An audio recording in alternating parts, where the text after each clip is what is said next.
Jeremias, capítulo 23, do versículo 1 ao 4. E nos diz assim a palavra do Senhor: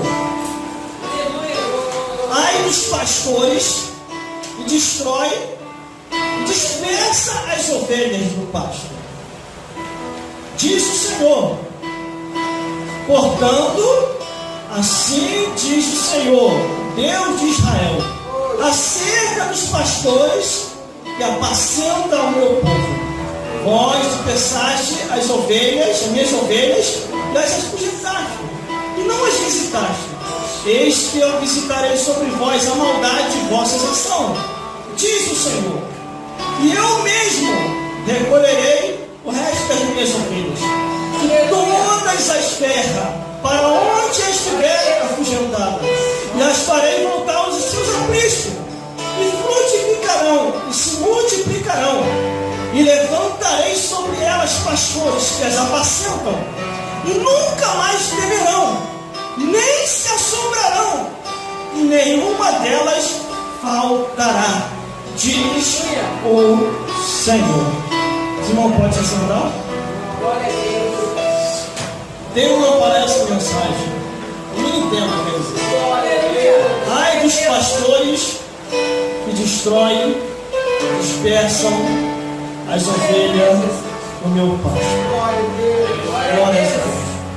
Qual é a função de um pastor? Glória a Deus. Qual é a sua obrigação após chamado? E outra, essa palavra vai ter duplo sentido.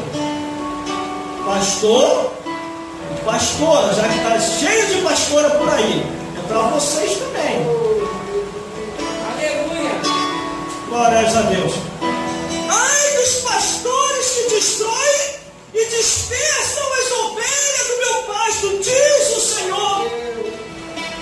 Quando Deus vocaciona o homem, é porque Ele confiou tal chamada, tal episcopado, tal cargo, tal ministério, desde o porteiro ao ministério, desde o corpo da igreja. A Bíblia diz lá em Efésios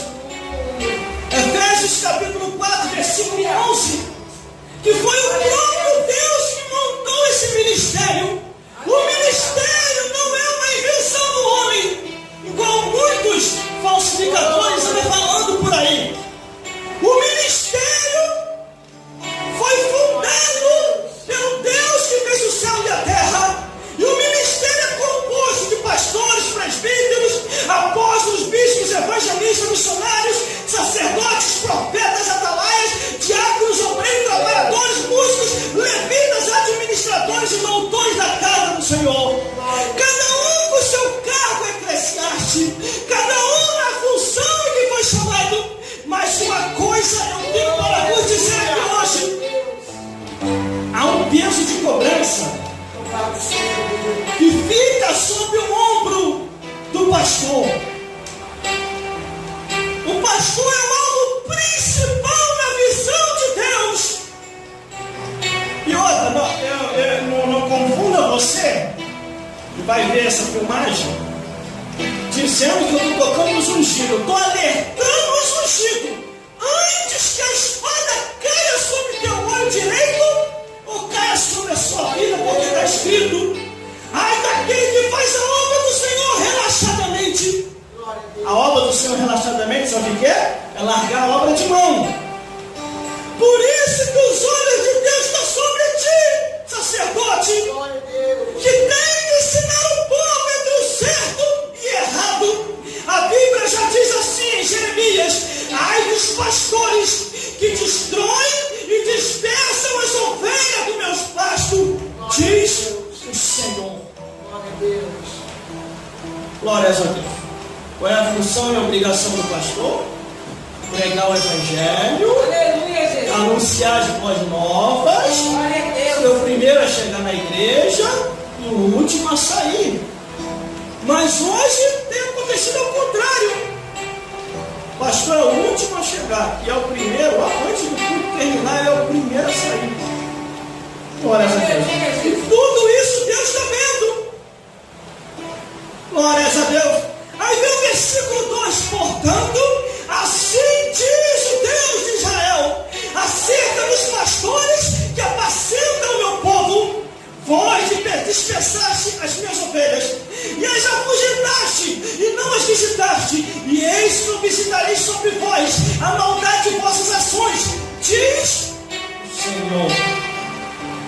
Glória a Deus. Você quer discernir Glória a qual é Deus. o pastor verdadeiro ou o pastor falso? Isso é fácil.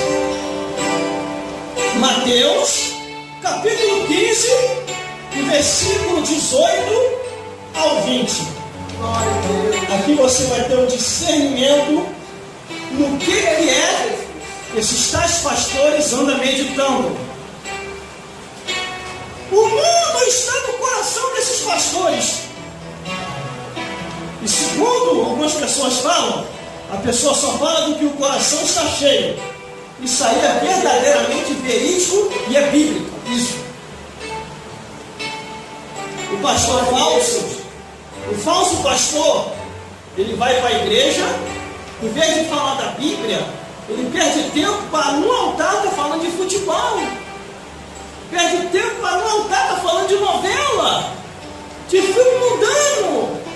Eu não tenho o que fazer em casa a não ser ficar se distraindo com o mundo.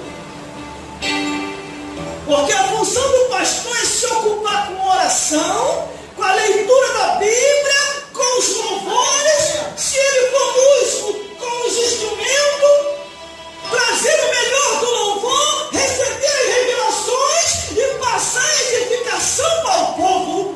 Glória a Deus. Mas aquele que está com o mundo no coração, se cumpre sobre eles. Mateus capítulo 15, versículo 18 a 20. Mas o que sai da boca procede do coração, e isso contamina o homem, porque do coração procede os maus pensamentos, a morte, os adultérios, a fornicação, a prostituição, o efeminismo, a imoralidade, a abominação, o incesto, a zoofilia, a feitiçaria, o homicídio, a avareza, a inveja, a blasfêmia, os furtos, os falsos testemunhos, as glutonarias, as bebedeiras e as heresias encobertas falsamente no meio da igreja. Glória a Deus. Irmão, que relatório grande, hein? Isso é só introdução, irmão. O relatório. Porque se eu fosse pegar tudo, precisaria de muito tempo para falar. Porque eu andei lendo a Bíblia e andei observando a preocupação dos apóstolos de Cristo. Os 11 apóstolos, 12 não, foi só 11. Porque o 12º, que era Judas Iscariote, só pensava em dinheiro, só pensava em vantagem.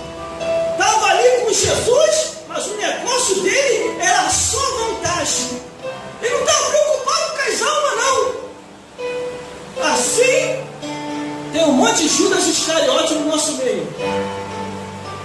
Ele não está preocupado com as almas, está preocupado só com o dinheiro.